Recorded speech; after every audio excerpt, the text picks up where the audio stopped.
when I went back home finally, be honest, I was homesick for Taiwan. Well, my lowest point was coming back to Taiwan and found my fiance in bed with another man. The roads were just crowded with all kinds of vehicles and bicycles and motorcycles and water buffalo. I hope you thought about how some of your countrymen will accept this marriage.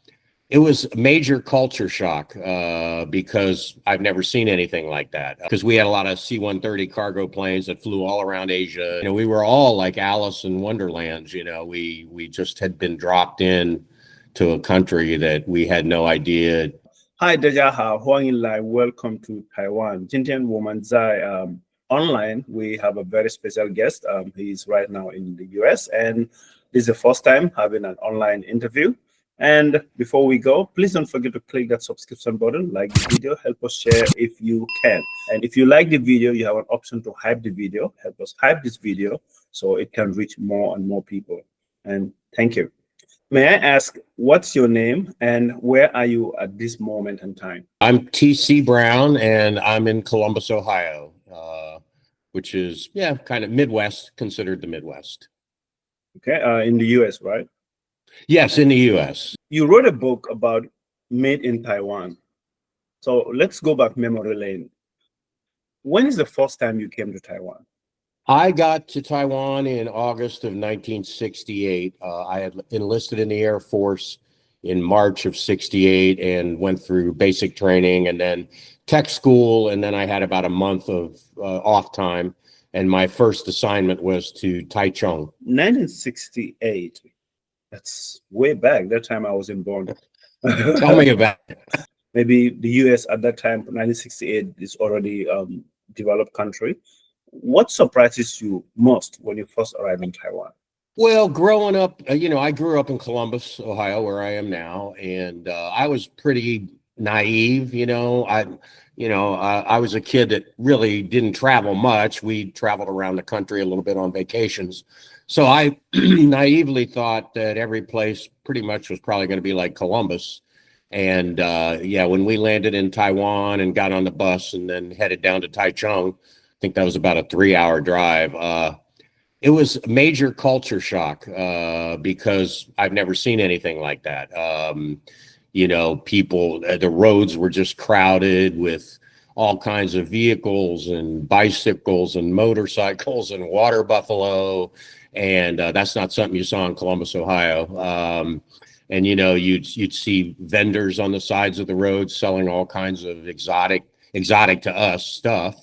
We didn't even know what it was. I remember seeing there were a lot of very small homes just kind of packed side by side, hanging over benjo ditches, which I didn't know what a benjo ditch was then. And some of them looked a little precarious. They were propped up by stone pillars or wood or whatever. And, then the smells of the countryside, I was smelling stuff that I didn't know what it was, and I'd never smelled anything like it. And so, it was like almost, kind of like, I think in the book I said it's kind of like an Alice, we were all like Alice in Wonderland. We just had been dropped in to a country that we had no idea. I'll be honest with you, when I got assigned to Taiwan, I didn't even really know where it was. I had to look it up. And I think a lot of guys, from that time came from small towns or even larger towns. And, all of a sudden you're dropped into a scene that, you just had not imagined. And then we continued to learn from there. But it was a shock. It was kind of shocking, to be honest, not in a bad way, but just like, whoa. Okay, and how was the reception from the populace, the Taiwanese people? How were you received? Yeah, I mean, obviously it took a little time, to figure that out because, we went, we were on an air base in the middle of Taiwan, and we would interact as security police. I know there were Chinese military police on the base too. We didn't intermingle a lot with the population until we would go downtown And, then you would kind of get to know people. And overall, I would say it was great. I mean, I think there was a lot of curiosity from Taiwanese people that, probably hadn't seen that many Americans, if any. Not that they were amazed, but it's just like, whoa, I've never seen somebody like this, just kind of like us. We hadn't been around a lot of Chinese people, if any. So that there was kind of that culture getting used to each other. But, overall, my experience there, and I lived in Taiwan 4 years. I mean, the people were awesome. I mean, I wrote in the book that after living there for that long, when I went back home, finally, be honest, I was homesick for Taiwan. I kind of wished I had gone, I could have stayed another year, but by that time I had been in Asia 5 years because I divided my time in Taiwan about in the middle with a stint in Vietnam. So I thought, boy, if I stay another year, I'll be gone 6 years. I don't know. I just ultimately decided I needed to go back, but I regretted it for at least 6 months. I longed to go back. But to be honest, I haven't been back yet. So I don't know. I need to come back. Okay. Homesick and wanted to come back to Taiwan. What would you say was one of the most memorable things that kept you thinking about Taiwan? The lifestyle, the lifestyle. It was a little more, maybe laid back is not the right word, but maybe a little bit of a slower pace. And again, it's, it was a totally different culture. I mean, the United States culture and Taiwanese culture are not the same. I mean, there are some similarities, of course. I think I said that, we're all human, but different, right? I miss the people. I miss the work. I loved what I was doing. I miss the camaraderie of the buddies I had over there. And, and it was a beautiful country too. I mean, I was lucky enough, I was there long enough. I got around a good bit and just saw some beautiful places. And so, that's all part of it. That's why I wanted to go back.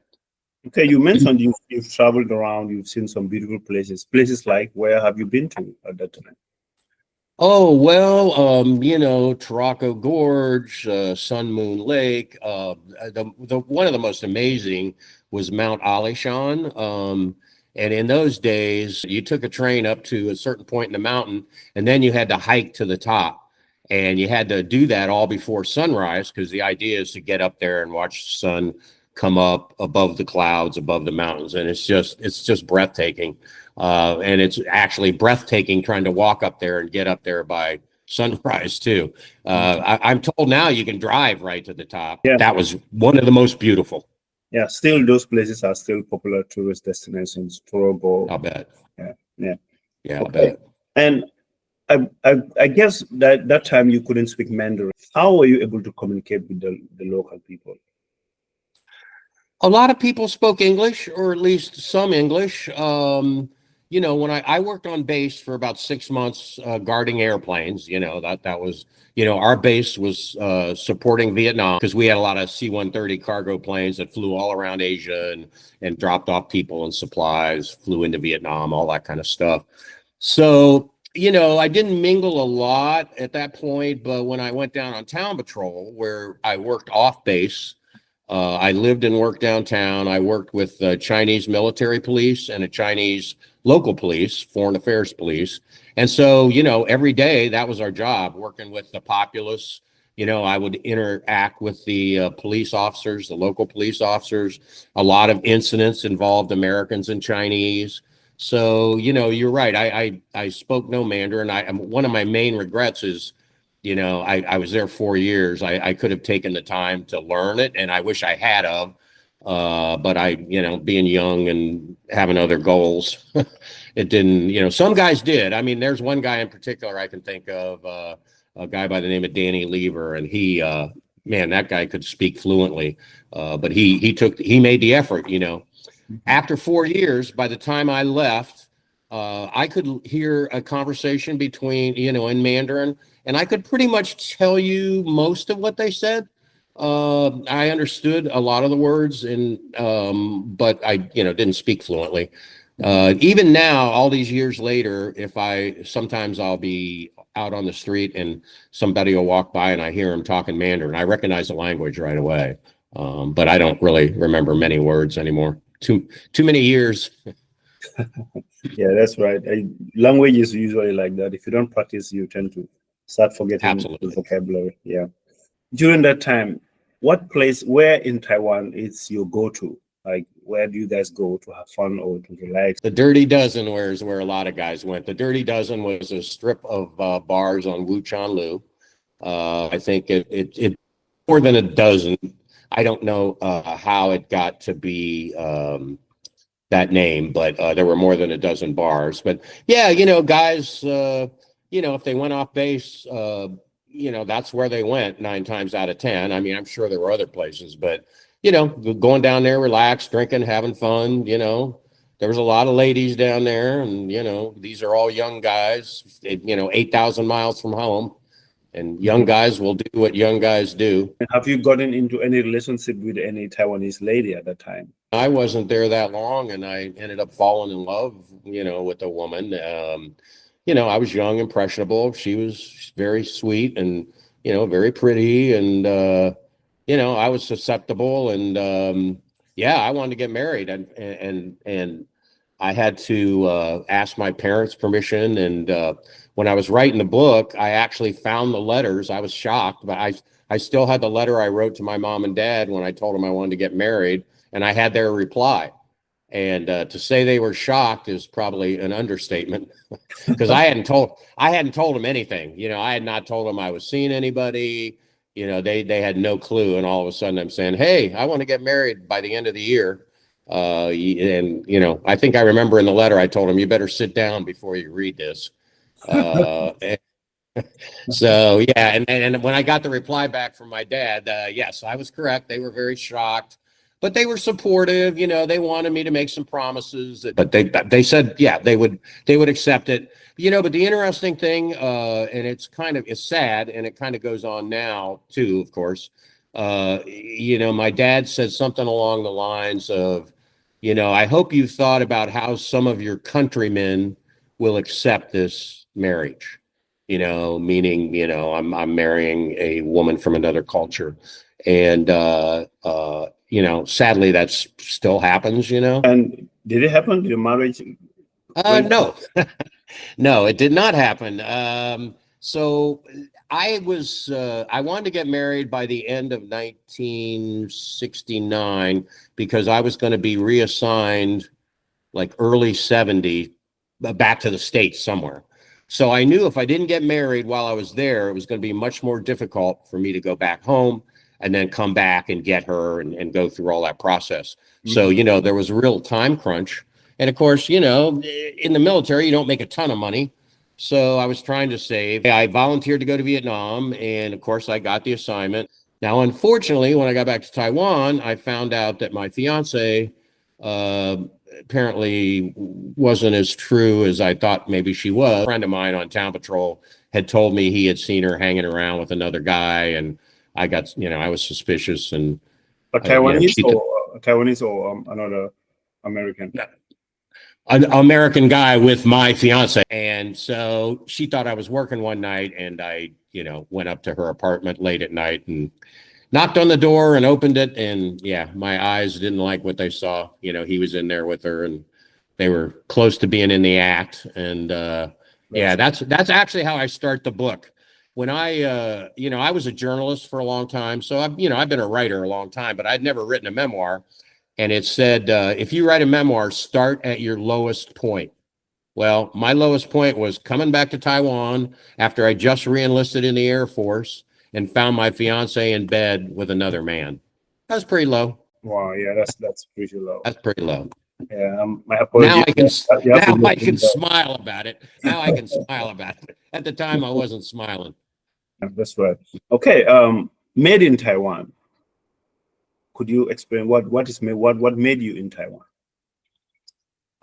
Well, when I wrote the memoir, the last thing I really did was try to come up with a title, and I really struggled with it for a long time.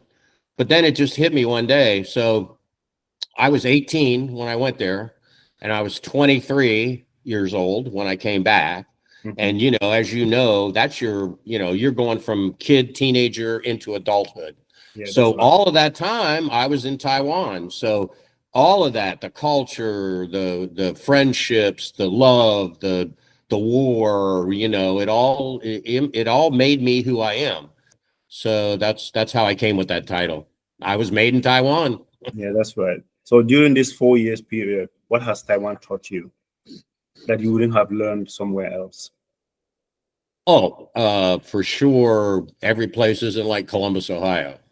Cultures have different goals. Cultures have different things that they respect or don't respect. It taught me to be more open to accepting things that are different from what I'm used to, for sure. The link to the book will be in the description below. And he had a podcast too recently with Taiwan History Podcast. All the links will be in the description below. Let's go check it out. And finally, do you have anything else to tell Taiwanese people? Well, you have a beautiful home, and I see pictures now of Taichung, and it's mind-blowing to me because Taichung, when I was there, didn't look anything like it looks like now. And, my wife had before asked, do you want to go back? And, I said, well, I was there. There's a lot of other places in the world I'd like to see. But, after writing this book and talking to you and talking to some other people there, and I still have friends that live there half time. I feel like, I've got to get back there. I got to get back there. So I'm seriously thinking about a trip. It might not be till next year, but I'm seriously thinking about a return trip. So if I do, I'll look you up for sure. Welcome back to Taiwan anytime. Yeah, thank you. I appreciate it. I would really like to see it again. Yeah, it will be a honor. So, and I've heard that CCK actually has some kind of museum related to the Americans' time there. I don't know what it's called, but a couple of my buddies have told me about that. Okay, it's fun. Yeah. All right. Thank you very much for giving us your time and sharing your wisdom in living in Taiwan, and hope you continue to enjoy your life in the States, and welcome back to Taiwan. Thank you so much. And thanks for doing this. I really, really appreciate it. Okay. Please don't forget to like the video, click the subscription button, and help us share if you can. And thank you for watching.